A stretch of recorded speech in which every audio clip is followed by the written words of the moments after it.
अस्सलाम वालेकुम, क्या हाल है। उम्मीद है आप खैरियत से होंगे। आज का जो हमारा टॉपिक है वो है रेंज ऑफ टेम्परेचर या इन्वर्जन ऑफ टेम्परेचर, जिसको कहते हैं रेंज ऑफ टेम्परेचर क्या होती है, उसके आज हम फैक्टर्स पढ़ेंगे और रेंज ऑफ टेम्परेचर्स की टाइप्स जो हैं आज वो हम डिस्कस करने लगे हैं। उससे पहले आप हमारे चैनल्स को सब्सक्राइब कर दें और बेल आइकन के बटन को दबा दें। तो चले हम अपने टॉपिक की तरफ चलते हैं। Range of temperature, the difference between maximum and minimum temperature of a place. किसी भी जगह का मैक्सिमम और मिनिमम टेम्परेचर की जो मीन होती है या रेंज होती है या उसकी जो एवरेज होती है, मतलब मैक्सिमम कितना टेम्परेचर और मिनिमम है, उन दोनों को जमा करके उस पर डिवाइड कर दें, टू पे डिवाइड कर दें, तो उसकी जो एवरेज है या वो रेंज है वो निकल आएगी। रेंज क्या होती है, मैक्सिमम सब्ट्रैक्ट कर दें उसमें से मिनिमम को और टू पे डिवाइड कर दें, सॉरी मैक्सिमम प्लस मिनिमम, उसको टू पे डिवाइड कर दें तो उसकी रेंज निकल जाती है। तो the difference between maximum and minimum temperature of the, किसी भी जगह का जो डिफरेंस होता है मैक्सिमम एंड मिनिमम टेम्परेचर के दरमियान में, उसको हम रेंज कहते हैं। तो इसकी दो टाइप्स है, ड्यूरनल और डेली रेंज, एनुअल और सीजनल रेंज ऑफ टेम्परेचर।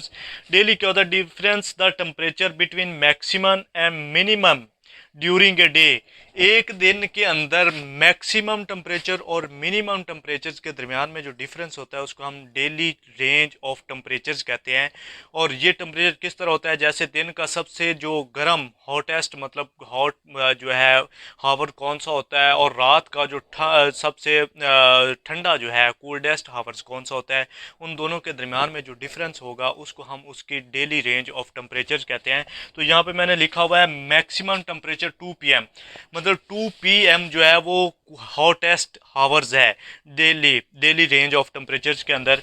दूसरे नंबर पे मिनिमम टेम्परेचर जो है कम से कम टेम्परेचर 4 AM में होता है। 2 PM और 4 AM के दरमियान में जो डिफरेंस है उसको हम क्या कहते हैं, डेली रेंज ऑफ टेम्परेचर कहते हैं। और ये नीचे इसके करेक्टरिस्टिक्स में आ जाता है, मैक्सिमम टूवर्ड्स द इक्वेटर, कि ये इक्वेटर्स की तरफ जैसे जैसे हम जाएंगे ये मैक्सिमम होता जाएगा डेली रेंज ऑफ टेम्परेचर, क्योंकि आप जैसे जैसे नदरन एरिया या पोल्स की तरफ जाएंगे तो वहाँ पे 6 मंथ का डेज होता है कुछ इलाकों के अंदर और 6 मंथ की नाइट्स होती है, तो वहाँ पे डेली रेंज ऑफ टेम्परेचर बिल्कुल ख़त्म हो जाता है। और वैसे भी रोज़ाना दर्जा हरारत का जो तफावत है, इसको रोज़ाना दर्जा हरारत का तफावत कहते हैं, जो डेली है ये 1222 मीटर के बाद बिल्कुल ख़त्म हो जाता है। तो इसी तरह डेली रेंज ऑफ उसमें मैक्सिमम जैसे जैसे आप इक्वेटर्स की तरफ जाएंगे तो ये ज़्यादा होता है, क्योंकि इक्वेटर्स की तरफ जो सूरज है वो कहाँ से ज़ीरो से लेकर 23.5 डिग्री नॉर्थ एंड साउथ के दरमियान में उसकी मूवमेंट होती है, इसलिए इन इलाकों के अंदर जो है डेली रेंज ऑफ टेम्परेचर वो ज़्यादा होता है। मैक्सिमम ऑन पीक्स, पीक्स के ऊपर ज़्यादा होता है, क्योंकि पीक्स जो होता है वो क्या होता है, जो वर्टिकल रेज होती है सूरज की वो सबसे पहले पीक्स पे पड़ती हैं। रात को जो पीक्स जल्दी ठंडी हो जाती है, वैलीज जो गर्म होना स्टार्ट हो जाती है, इसी तरह का प्रोसेस है। Maximum on peaks and minimum on valleys के अंदर ये मिनिमम होता है। तो ये था हमारे पास डेली रेंज ऑफ टेम्परेचर। दूसरे नंबर पर हमारे पास है एनुअल और seasonal range of the temperature. इसके अंदर हावर्स के हिसाब से हमने कौन सा हावर सबसे कोल्डेस्ट और कौन सा हॉटेस्ट है, तो इसके अंदर हम मंथ की बात करेंगे कि कौन सा मंथ जो है हॉटेस्ट है और कौन सा मंथ जो है कोल्डेस्ट है। तो इसको difference between coldest and hottest mean annual temperature, मतलब साल के अंदर सबसे ज़्यादा टेम्परेचर और सबसे कम टेम्परेचर किस मंथ में होता है, और उन दोनों के दरमियान में जो डिफरेंस होगा उसको हम एनुअल और सीजनल रेंज ऑफ टेम्परेचर कहते हैं। इसका मैंने करेक्टरिस्टिक्स लिखा है कि मैक्सिमम जो साल का जो जुलाई होता है वो सख्त होता है और जनवरी जो होता है कोल्डेस्ट मंथ होता है। Maximum on northern hemispheres than on southern hemispheres, ये नदरन हेमिस्फेयर्स की सदरन हेमिस्फेयर्स की निस्बत नदरन हेमिस्फेयर्स के अंदर ये ज़्यादा होता है एनुअल और सीजनल रेंज ऑफ टेम्परेचर, क्योंकि कॉन्टिनेंट या लैंड मासेस जो हैं वो नदरन एरियाज़ की तरफ ज़्यादा हैं, जबकि सदरन एरियाज़ की तरफ वाटर बॉडीज़ ज़्यादा उसने कवर किया हुआ है।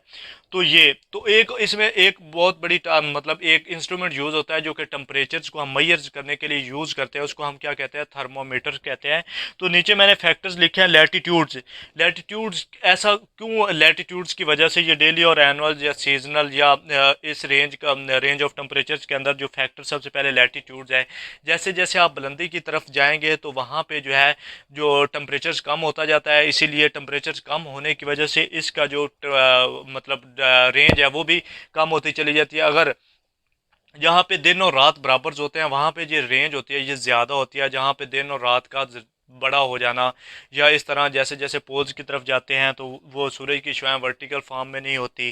तो इस हिसाब से दूसरे नंबर पे हमारे पास आल्टीट्यूड, जैसे जैसे हम बुलंदी की तरफ जाएंगे तो बुलंदी की तरफ जाने की वजह से एक तो ये है कि वहाँ पे बारिशों का एरिया होता है, बारिश होती है, प्रेशर्स भी बढ़ जाता है, टेम्परेचर कम हो जाता है, बिल्कुल कम हो जाता है। दूसरे डिस्टेंस फ्राम द सी, जैसे जैसे हम समुंदर से जाएंगे इसमें ज़्यादती होती जाएगी रेंज ऑफ टेम्परेचर, क्योंकि समुंदर के नज़दीक तरीन जो मौसम है वो मुतदिल रहता है।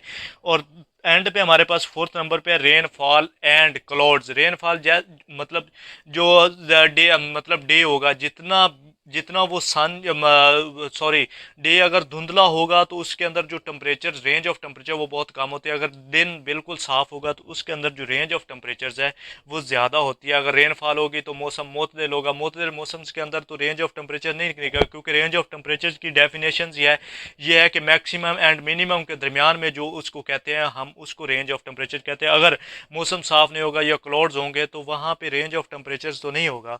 तो ये था हमारे पास रेंज ऑफ टेम्परेचर्स। तो आज का हमारा टॉपिक यहीं पे ख़त्म होता है। आप हमें इजाज़त दें। अल्लाह हाफिज़।